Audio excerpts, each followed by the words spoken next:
Hey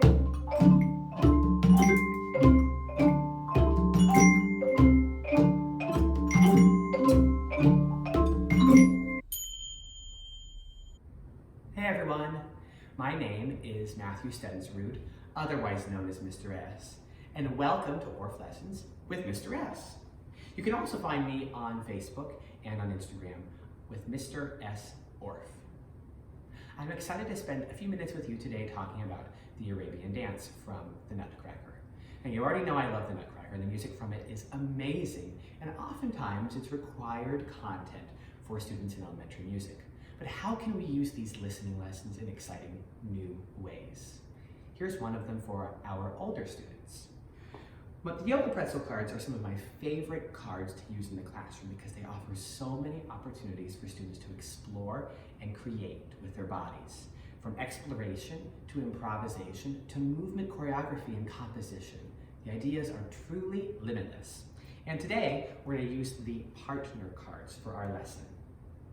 So, the partner cards are activities where students can partner with someone and explore a movement shape they make together. For example, here's an open heart, a little bit like a trust fall kind of partner shape, or a lizard on a rock. That's a pretty fun one, where students feel comfortable with one another and a partner and lying on top of someone else. So you'll see that there's quite a few of these partner cards available, which are really awesome for students to try.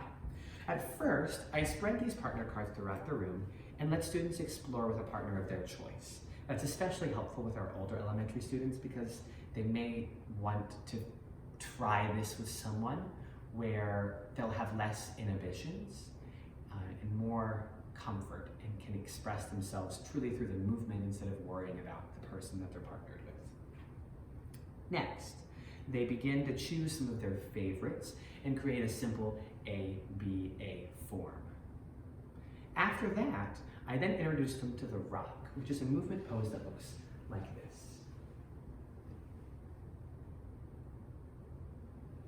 Students are then asked to start in the rock with their partner and grow into one of these cards in ABA form, then the second card, B, back to A, and then back to a rock.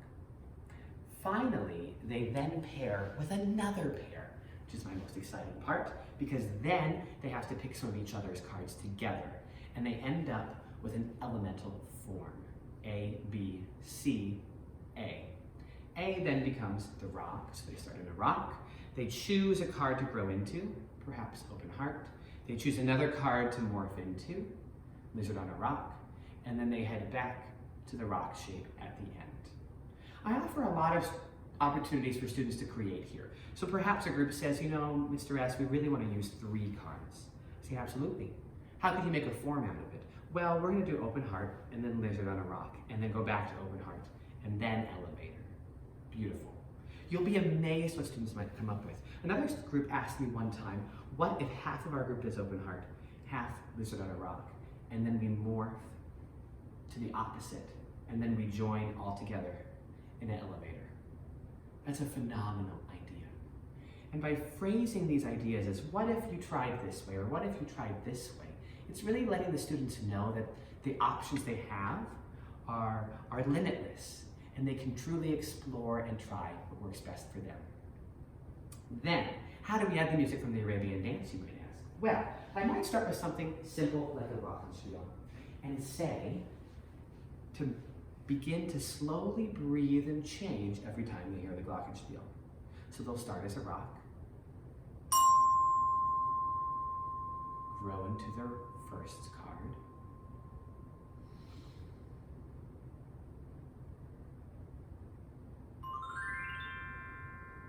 morph into their second card,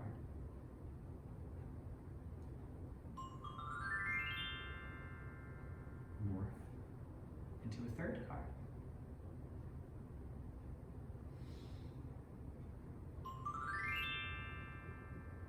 a fourth card,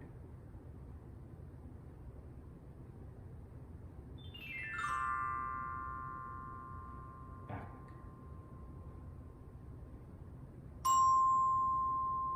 to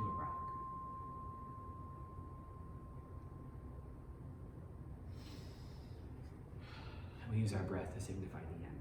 So here I was using the glockenspiel as a beautiful sound cue, but letting kind of the students notice that there isn't a true sense of when things might happen, but that if they breathe, they can use one another to guide them. Finally, I put in the music and see how that might change what they do.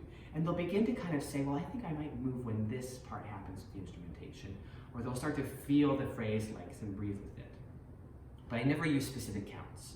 We don't say you hold it for 8 counts or 16 counts, because then students are losing the musicality and simply trying to follow a simple count, which is going to be less beneficial to what the true focus is, which is collaboration and movement choreography.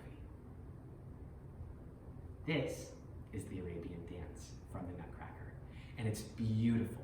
I truly hope you try something like this out with your students. It's a great week to try it. Their bodies are a little fidgety near the end of winter break, and I think it would make a beautiful, beautiful piece in your classroom. Again, my name is Mr. S. This is Orff Lessons with Mr. S. Thanks for joining me today. See ya.